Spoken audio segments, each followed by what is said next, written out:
Ayan, magandang umaga mga ka-joiners, mga kapwa ko Pasigueño. Nandito tayo ngayon sa Bliss 3 West Bank Floodway, Barangay Maybunga, dahil may darating po dito mga visitors galing sa Sweden, Denmark, and Norway. Dahil magkakaroon po ngayon ng launching ng pabahay galing sa solid waste. Galing po sa mga patapon na mga plastic materials, mga tetra pack. Ganyan, mamaya lang po ay darating na sila dito.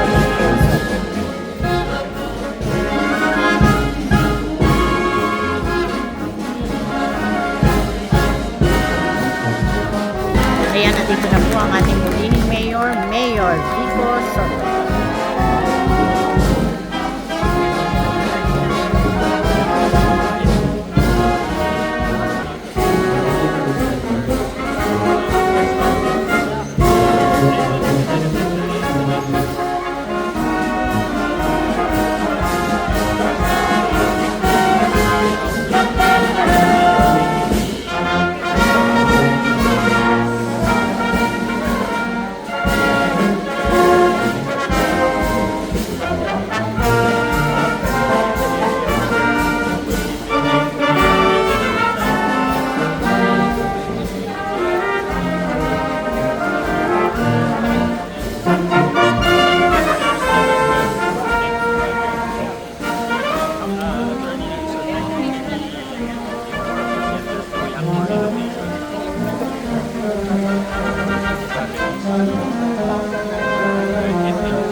Until they have a proper education site.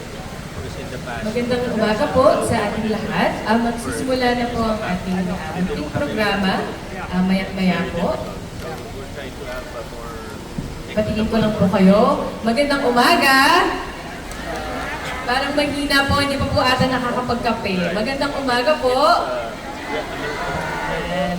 Ayan, nagdadatingan na po ang mga visitors from Kilala po natin Norwegian ang Embassy. pagdating ng ating pinakaminamahal na Mayor Vico Soto, Ambassador po ng Norwegian Embassy, and the Ambassador po of Denmark, and Ayan, nandito na rin po ang ng ambassador ng Denmark. po.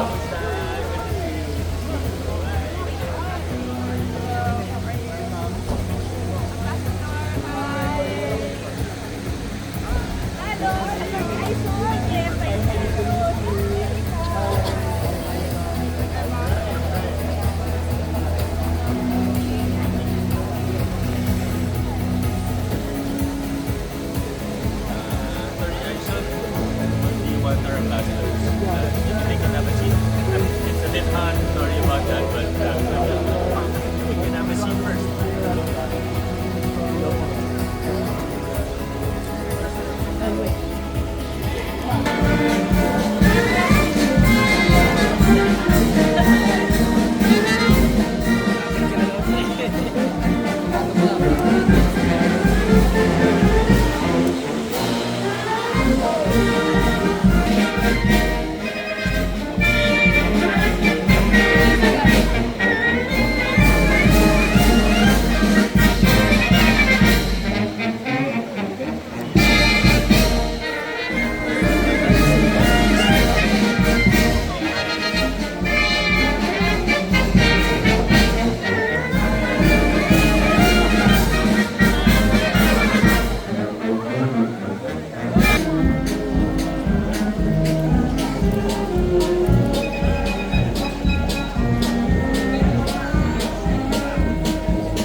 magandang umaga sa ating mga kasama po, ating mga Pasigenyo mula po sa Bliss 3 HOA.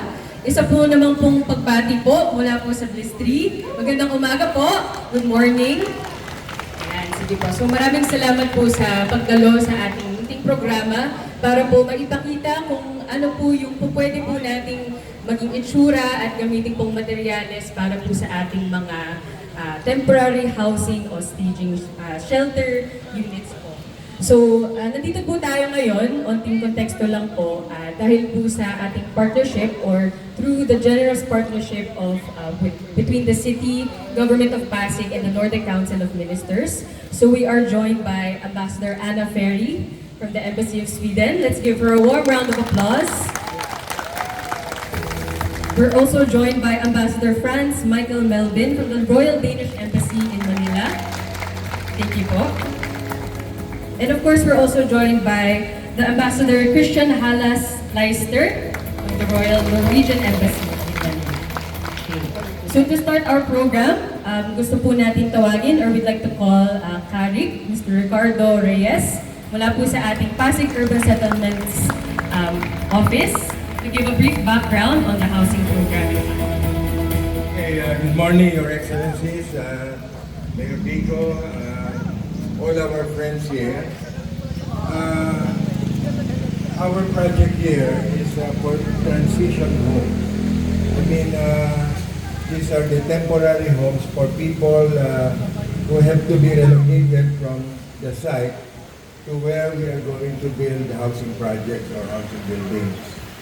Because Pasig has a rather shortage of available idle lands, the strategy that our mayor has taken is to purchase the lands occupied by the informal settlers so that we can build the housing projects there. So we can hit two birds in one stone. That is, relocate them and then relocate them to the place where actually they were already residing. But already they can access to buildings which are, of course, we have improved the standards. It's much bigger than the former one, 45 square meters, 30 square meters below, and 15 square meters lofted. And that is why we can say that we can provide privacy for the family, and at the same time give more space to our children who can study inside, because if they have very small houses, the tendency is for children to stay out, and that is not conducive to learning and even to family bonding. So we have asked this the project holder to establish something like a transition home, and that is the reason why we are very happy today to see a model example, so that say within a week or a few days we can have one. We already have a lot where we can build some of these houses.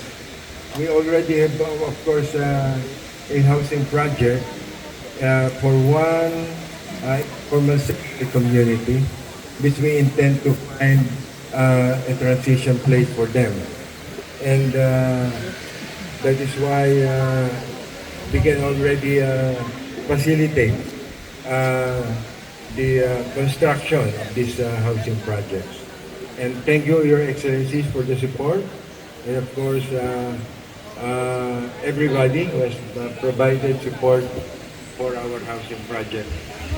Thank you. Maraming salamat po, Karik. Thank you very much for that brief background. Now, to give us a brief background on the housing unit and the materials and technology that was used, we'd like to call on Ms. Erica Cardoso from Evergreen Labs. So, hi everyone. Good morning po. Thank you, City of Pasig, and to our partners, Nordic and Embassies, for your support and presence today. What we are presenting today is not just a housing unit, it's a practical demonstration of how we can address the plastic waste together. So this project is a simple question. What if the material we use to throw away become part of the solution to our housing needs? This modular unit is actually 2,200 kilograms of flexible plastic, including sachets, packaging, yung mga bubble wraps, all the stretch films, all the Lazada pouches, online pouches are being included here.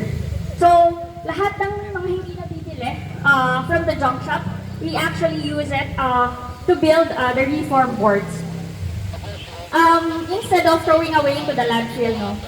Through the reform plastic technology, these materials were transformed into durable boards and used for main building components from roofing, tiles, flooring, and all everything. No, it's mostly 60 boards that we used for this housing project. Then the unit is designed around 4 to 5 occupants with essential utilities and space-efficient layout.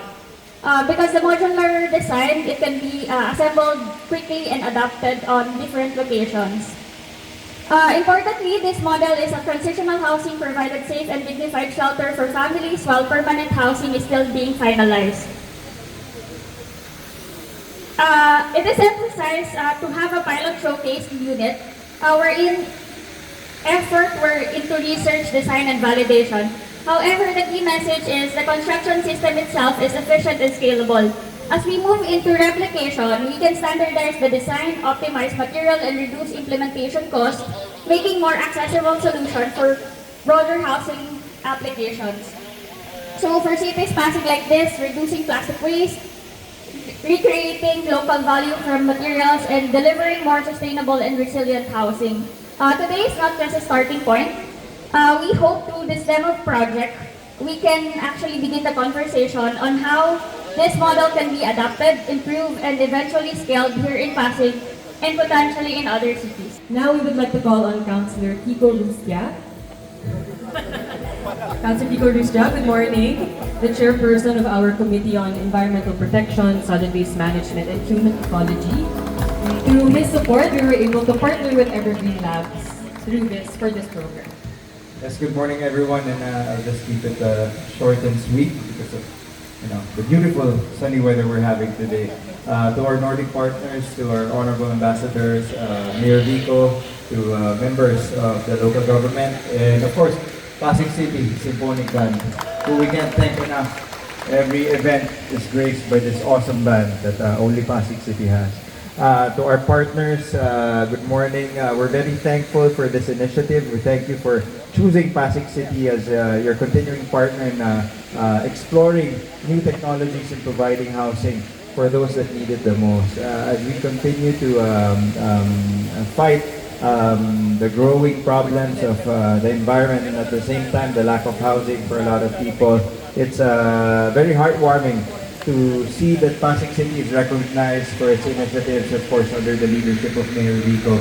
And we hope that we continue this partnership for more years to come. Again, thank you so much for this beautiful event, and thank you for choosing Pasig City as your continuing partner in our quest for providing better housing and environmental protection. God bless us all. Thank you, Consi. Thank you, Consi Kiko. Maraming salamat.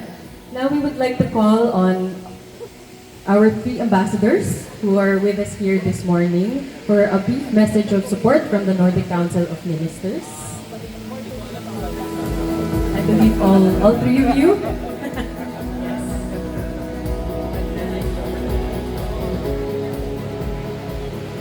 Yes, Mayor, Councillor, good colleagues, ladies and gentlemen, citizens of Pasig, just a real pleasure to be here. So for the world, there is a real problem. That's bringing sustainable, affordable housing to people.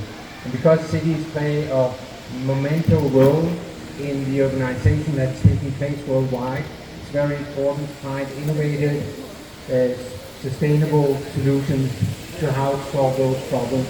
And I would like to start by commending Pasig City, the mayor, councillor, and his colleagues also for trying to find a solution which not only looks into the future, but also builds on sustainability.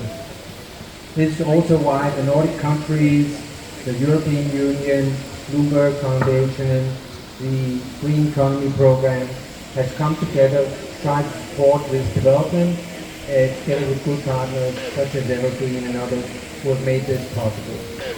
So really happy that we could be part of that, and the enduring friendship and partnership between the Nordic countries and the city of Pasig and its citizens is of course reflected through this model housing we are seeing here, but also in the ambition to make sure that urban living can be both sustainable, affordable, and livable for everyone, including, of course, the citizens here in Pasig City.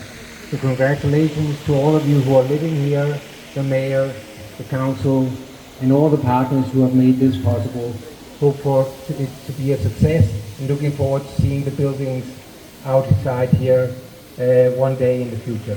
Thank you. Thank you.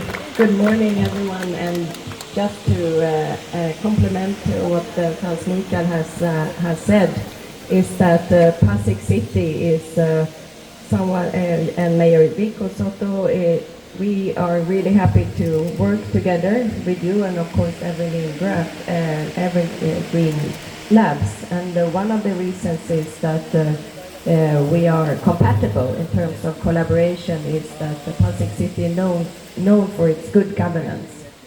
And in the Nordics, we think that with good governance and social inclusion and having sustainability and the livelihood in mind, that is how you can advance and develop a city, a country. So we are really happy to work together, and this project is of course extremely important in the sense that it will provide housing for families in transition. And as we know, the Philippines is the country in the world that is most prone to different natural disasters.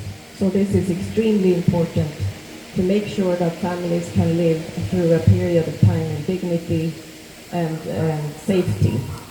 And I would like to mention also that apart from this project, the Nordic embassies in Manila, including with the support from Nordic Council, we have also worked with Pasig City on other projects. We have organized a study visit to Denmark and Sweden. We have worked together in capacity building on a deposit return system, and also issues related to gender equality and social inclusion. And of course we have also a fantastic youth beverage carton project with the schools here. So there are a variety of engagement with the Pasig City, and we believe that this is how we can help out, and we are looking forward to work together with Pasig City and many other future projects. Thank you. Thank you. It's a hot day, so I'll be quite brief. This today shows how much we can achieve when we work together. Circularity is, of course, about safeguarding the environment, but at the same time, it's also about creating impact in every person's lives. People here in Pasig, and really making sure that we are aligned with the Nordic spirit about sustainability, about resilience, and I think above all, making sure that no one is left behind. Thank you so much. Maraming salamat po. Tusen tak. Thank you very much to our ambassador. And now we would like to call on Mayor Vico Soto for a brief message of acceptance. May pa-sounds ka pa. Morning everyone, magandang umaga po sa ating lahat. Your Excellencies, the Honorable Ambassadors of our countries, and to their officials and staff.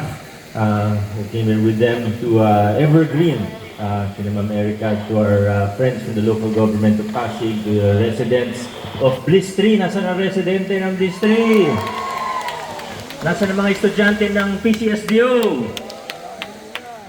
Paalam muna ako sa inyo. May mga bisita kasi tayo, kaya dollars muna tayo mag-usap. This prototype of a housing unit that we have for transition housing, we're very happy, and we believe that this is something that we will really be able to use. And we are extra happy because it is a sustainable solution.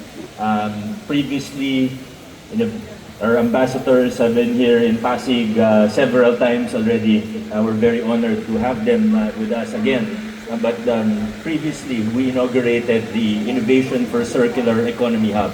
And we want to make sure that this Innovation for Circular Economy, or ICE Hub, doesn't remain just a simple thing that we inaugurated, but it is something that should not just be a program or a project, but it's something that we want to change the way that we live. We want to change behaviors and we have better outcomes for our city through solutions that are more sustainable. And we see that this prototype from Evergreen, and with the help of our Nordic Council of Ministers, is indeed a sustainable solution. It's a step in the right direction. It solves, well, two things. Number one, again, it is a sustainable solution. It's made from recycled materials, made from our sachets and other recycled plastics. It doesn't look like it when we look at it. It looks like a normal housing unit, but it is actually made of recycled material. It's made of plastics, at least a large part of it, majority of the materials used. But second, this really is a step towards solving a long-standing problem that we've had in Pasig City, as was mentioned by Sir Rick earlier when we gave this message. One of the challenges that we have is to come up with sustainable and long-term solutions to our housing problem in the city. We have ongoing housing projects, but one of the biggest challenges is how to relocate those or how to construct housing projects in areas where not even really relocation, but the project is on-site, where the informal settler families are currently residing in. So we need to come up with something. We need to transfer them for the time being, or the transition housing, while we are building the housing project. But as was also mentioned earlier, one of the really big problems that we have is that there are no open spaces, there are no available lands in the city of Pasig. It is very tight, it's very congested in Metro Manila, specifically in the city of Pasig, excuse me. So we need to come up with solutions, and we believe that this is the solution. In 2019, we transformed, or we made a lot of changes in the housing policy in the city of Pasig, especially when it comes to demolition and relocation. We want to have a policy or a program that is, as we mentioned earlier, sustainable, but also policies and programs that are just and that are equitable. Gone are the days where we have a city that just demolishes its people, where the people don't have anywhere to go or are relocated far away, where there is no livelihood, where there is no jobs available, where it is hard to find a school to go to, where transportation is difficult, healthcare services are inaccessible, because the end of that is that they just come back to Pasig, and it just starts the problem all over again. It's a never-ending cycle. So in 2019, we stopped that.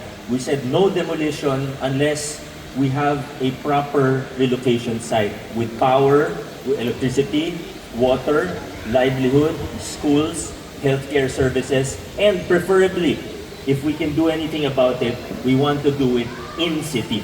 And in order to do it in city, given the difficulties that we have and the limitations that we have because of space or the lack of available vacant lots or land in Pasig, we need to have more creative solutions that are relatively inexpensive and faster. And again, this prototype, we believe, solves that big problem that we have.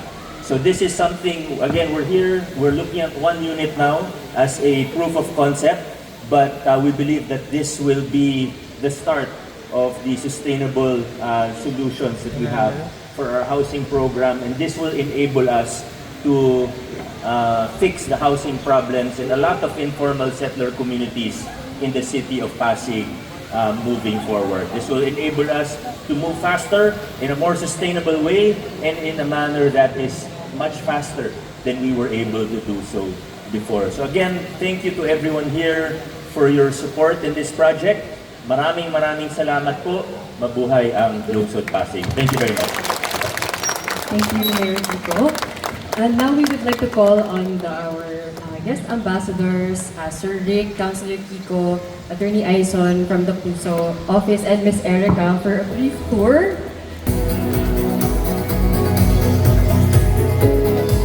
Para po sa kaalaman po ng mga taga-Bliss 3, maaari nyo rin po itong puntahan para po makita nyo po yung loob ng unit. At magkaroon din po kayo ng idea kung ano po yung ginagamit na materyales gamit po dito sa unit po. Ayan, sa kasalukuyan po ay may sinasagawang house tour. At ito pong galing sa temporary shelter na ito ay lahat ng materials po ay galing sa recycled materials, galing sa basura, sa mga Tetra Pak. I think it's 24 square meters. 18 lang. How's the plumbing? It's working. It's all working. So you can, yeah. Yeah. It's a small kitchen, toilet and bathroom. Actually, the tiles is even made from boards. Kaya natin.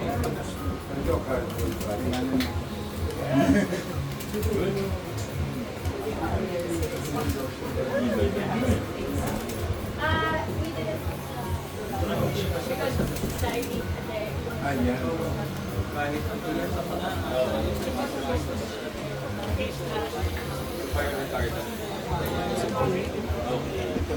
Gusto rin po namin pasalamatan yung taga-Bliss 3 po na tumulong po sa pagbuo ng ating model housing unit. Palakpakan naman po natin. At si Sir Benji, syempre ang ating Bliss 3 administrator. Maraming salamat, Sir Benji. Ayan. So before we close our program, we would like to invite all of our partners here at the front of our unit for a quick photo opportunity.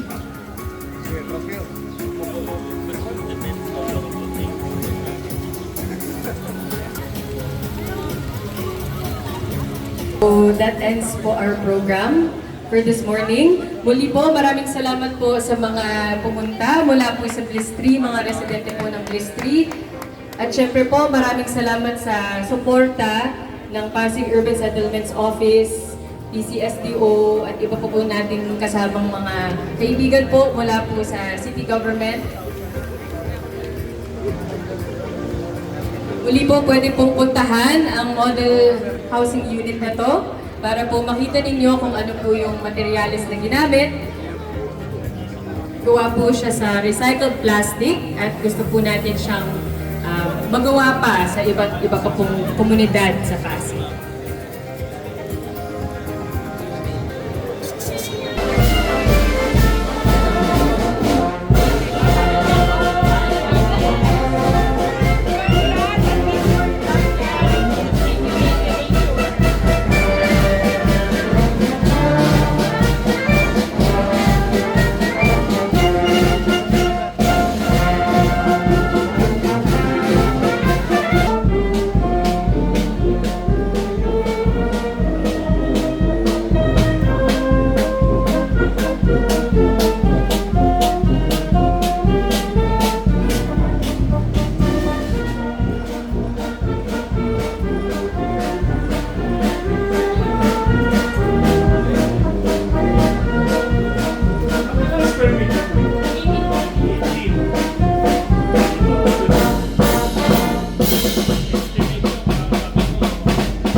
sabihin, kunyari may site tayo, may area, informal settler community. So gusto natin i-upgrade, di ba? Kasi gusto natin i-upgrade ang pamumuhay ng tao. Ang antas ng pamumuhay gusto natin tumaas. Eh, problema, saan titira yung mga tao?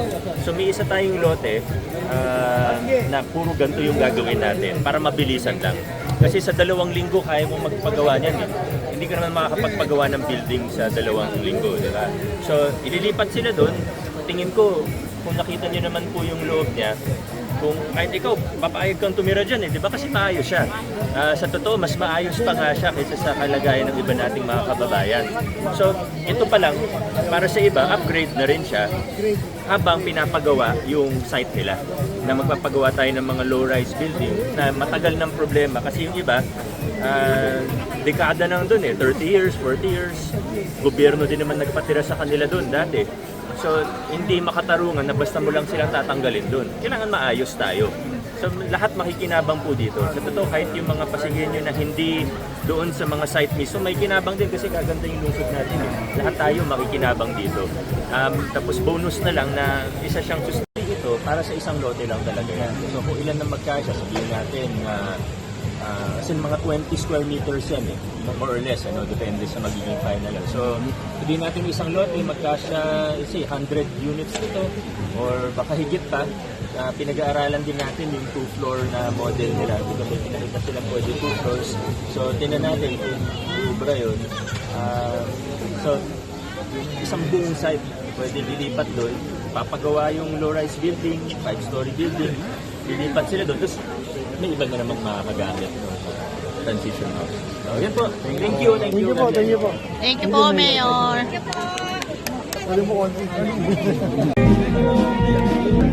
Ayan, muli po, congratulations po sa pamahalaang lungsod ng Pasig.